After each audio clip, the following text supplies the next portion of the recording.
தூங்க போனதில்லை ஒன்னாலதான் கண்ணே ஒன்னாலதான்.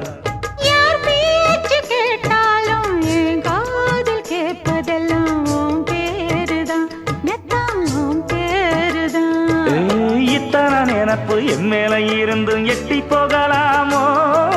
கட்டுப்பாடு இருந்தும் கட்டிக்கு முன்னே ஒட்டிக்கொள்ளலாமோ? முத்தமிட்டா மோசம் என்ன உண்டாகும்?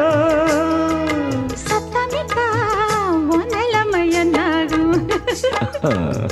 புது வளையல அரைச்சு தொண்டையில தான் நினைச்சு மாமன் கிட்ட பேச போற மணிக்கணக்கா. தூண்டாமணி விளக்க தூண்டி விட்டு எரிய வச்சு ஓ முகத்தை பார்க்க போறேன்.